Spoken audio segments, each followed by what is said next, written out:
voir les mesures compensatoires pour la gestion des eaux pluviales sur le site. En termes de pentes, on a des pentes qui sont relativement marquées, on est entre 3,6 et 5,5%. Donc des pentes qui s'écoulent comme ça, et de l'autre côté un peu plus abruptes sur le versant est. Et donc voilà, donc Bruxelles vers le Spa et la Seine. Alors en termes d'inondation, la commune de Dieuze elle est soumise au risque inondation, donc il y a un plan de prévention des risques d'inondation qui a été approuvé en 2010. Alors le plan de prévention des risques, ça définit des zones, ça cartographie des zones, avec des zones en orange, que vous voyez ici, et des zones en rouge. Les zones en rouge sont inconstructibles, sauf vraiment prescription ou projet d'intérêt public, et les zones en orange sont constructibles, sauf sur recommandation, avec des recommandations à prévoir. Et donc ce qu'on retrouve en violet ici, donc en fait c'est une zone inondable qui a été modélisée en 2004, je crois, par l'ADREAL, c'est la Direction régionale de l'environnement, qui avait fait une étude suite à diverses inondations qui avaient été faites sur Dieuze. Donc ce qu'on s'aperçoit, c'est qu'on est, on est hors zone inondable, mais on est quand même en amont hydraulique proche en fait, de ces zones. Donc ça c'est vraiment une contrainte, en tout cas c'est à prendre en compte dans le projet pour ne pas accentuer les débits vers la vallée. Vous avez déjà des risques d'inondation à Dieuze. En termes de patrimoine historique et tourisme, alors ce qu'on a surtout noté, donc, on a un monument historique avec un périmètre de protection, donc c'est les anciennes salines royales, donc qui se trouvent ici. Et donc les monuments historiques sont protégés par un périmètre de 500 mètres autour du bâtiment. Mais alors, dans la zone, excusez-moi, dans la zone là que vous allez faire, il n'y a pas de bâtiments qui peuvent se construire. Si, tout à fait. Alors en fait, c'est un périmètre qui protège le monument historique, donc on consulte l'architecte des bâtiments de France, l'ABF, qui lui va donner des prescriptions éventuelles. Donc, on lui présente un projet et on lui donne son avis sur le projet. Donc c'est obligatoire de passer par cette étape-là, de consulter l'architecte des bâtiments de France. Non mais il n'y a rien de français. Après, s'il vous plaît. Ouais. Concernant le risque archéologique, alors également sur Dieuze, donc on a une forte sensibilité archéologique.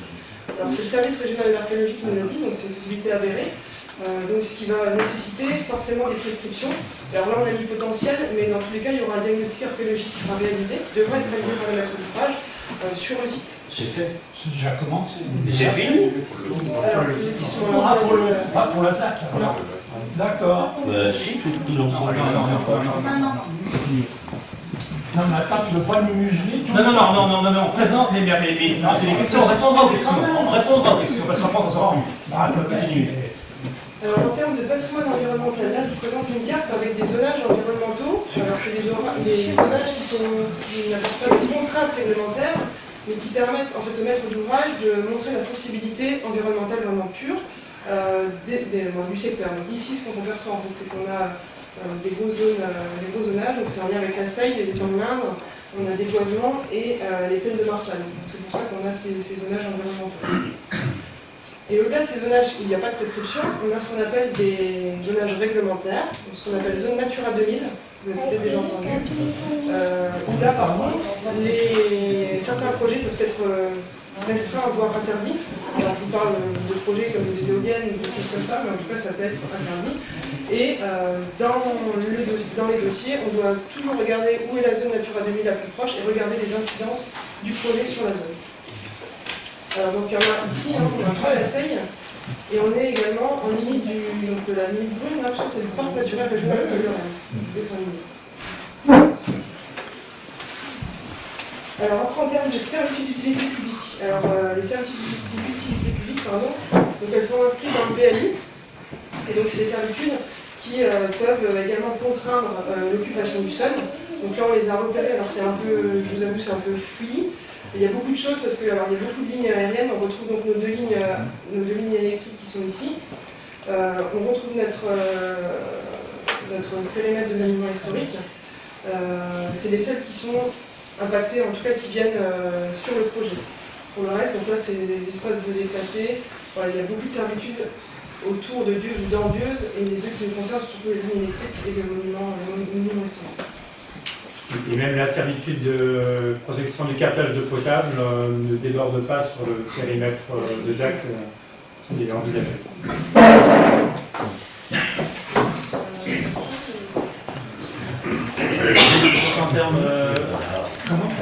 termes de paysage, d'occupation du sol, également au niveau environnemental, on est sur un site, un paysage vraiment agricole d'entrée de ville, avec une partie du site, de près de la moitié du site qui est occupé de prairies et de quelques vergers un peu épars, et puis près de l'autre moitié ce sont des cultures céréalières. Et pourquoi mon terrain est dans la zone? Attendez. Non, il y a un plan. On reviendra sur le plan. Il est dans la zone, regardez le trait de couteau. Il est dans la zone, ça fait plusieurs fois qu'on le... Pourquoi? Bon, attendez, Il n'a pas été exproprié. Vous avez apporté la réponse déjà plusieurs fois, mais on répondra après. On répondra après. Il repose des questions, je vais la poser. Mais on répondra après. J'ai posé des questions, mais on répond. Mais bien sûr. Mais tout à l'heure, on la posera la question. détendez-vous, monsieur. Ah, mais je suis tout à fait détendu, hein. Moi, je me tais, pas vous. Alors, vous voyez, alors... Vous êtes pas. Ah bah tiens, c'est vous qui parlez. Continuez. Écoutez. Oui, Michel, on fait ça. On reviendra sur cette question et je rafficherai le plan tout à l'heure pour en parler, pas de souci.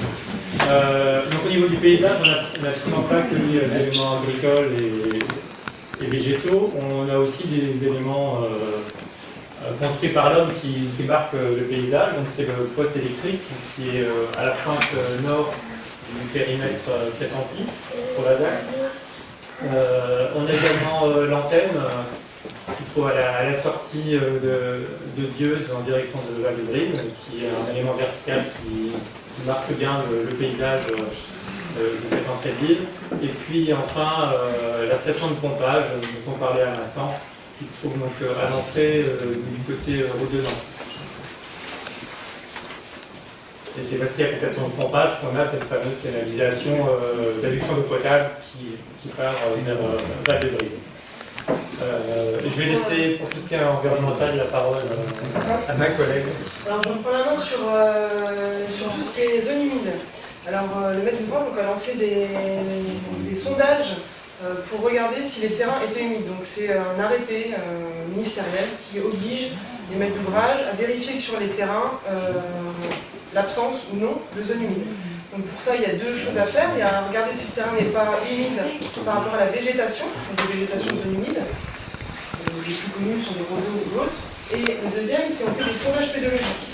C'est-à-dire qu'on va creuser avec une petite arrière, à 80 mètres de profondeur, et on va regarder si la teneur en eau du sol. Et en fonction de la teneur en eau, donc c'est décrit dans l'arrêté, on caractérise ou pas une zone humide. Donc là, il y a 80 sondages qui ont été réalisés donc, sur la totalité du périmètre, donc par des spécialistes. Et donc les résultats, donc voilà, en fait on a ici une petite zone de Talweg qui est formée par la topographie du site, certainement due à peut-être des remaniements agricoles il y a plusieurs années. En tout cas, on a une petite zone de Talweg et donc on a une zone humide ici à caractère humide par le sol. Alors il n'y a pas de végétation, mais par contre le sol est humide. Et on a également ici un petit reliquat, alors c'est vraiment un cas isolé de plusieurs sondages qui étaient repérés en zone humide.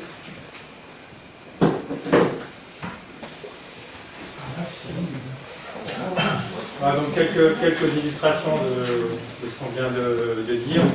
Donc on a une photo en haut qui nous montre l'entrée par la route de Nancy, qui marque un petit peu l'entrée de ville, c'est l'alignement d'arbres qui permet d'assurer la transition entre l'espace agricole et l'espace urbain. Puis en bas, donc, on voit bien cette antenne dont je parlais, qui est un élément assez fort dans le paysage, assez marquant, qui sera un point de repère pour effectivement l'entrée du futur lotissement notamment. Et puis donc, vous voyez donc, les terrains qui bordent les deux routes sont plus orientés vers la culture céréalière ou autre que vers la prairie. Les terrains en prairie sont un peu plus en retrait des deux routes. Donc on le voit d'ailleurs sur cette carte, donc ça c'est tiré des investigations faune-flore, donc pareil avec d'autres spécialistes qui sont venus sur le terrain, donc ils sont venus plusieurs fois sur le site. D'une part pour regarder les habitats, la zone, donc ça c'est la carte des habitats, c'est-à-dire qu'on va regarder quel type d'habitat on a sur le sol.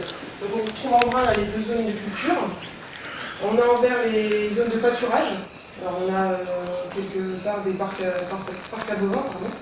Et donc on a surtout ici, ce qu'on a remarqué, des prairies de fauche avec quelques vergers. Donc on a un verger ici, on a des zones de verger également sur cette partie-là, et puis qui viennent s'insérer aussi le long de la herbe. Alors il n'y a aucune espèce végétale remarquable, protégée ni invasive sur le terrain, donc ça a été relevé par des spécialistes. Et donc on a 7 habitats qui ont été cartographiés. Alors tous présentent un enjeu floristique faible, sauf donc cette prairie ici, qui présente quand même un enjeu alors moyen, mais qui présente quand même un enjeu par rapport à l'ensemble des terrains. Et donc aucune zone humide, selon le critère végétation, ce que je vous disais tout à l'heure, on n'a pas de zone humide végétation, mais on a une zone humide qu'on appelle critère sol. Ça c'est les résultats de la faune. Alors sur la faune, on a donc pareil, ils ont été sur le terrain de nuit, de mars à septembre, puis ils ont été faire des relevés. Alors ce qui est identifié, ça c'est pour les enjeux avifaunistiques, donc c'est les oiseaux. Alors sur les oiseaux, ils ont repéré donc, des espèces protégées. Alors les espèces protégées, il y en a, c'est assez commun. Pour vous dire par exemple, les chiroptères, tous les chiroptères sont protégés. Donc, toutes les chauves-souris sont protégées. Les oiseaux, il y a plus des 3/4 des espèces d'oiseaux qui sont protégées. Donc c'était pas, c'est assez commun. Et donc on a retrouvé ici particulièrement 5 espèces. Alors il y a surtout la pie grièche écorchard, vous avez peut-être déjà entendu le nom, donc, qui a été retrouvée dans cette prairie. Donc on fait bien le lien en fait entre l'habitat qu'on a repéré, qui a un enjeu, avec donc ici les vergers qui servent à la pie grièche notamment. Et on retrouve ces 2 zones de vergers avec des espèces protégées qui nichent ou alors qui ont été repérées en vol ou en transit, qui viennent manger sur le terrain.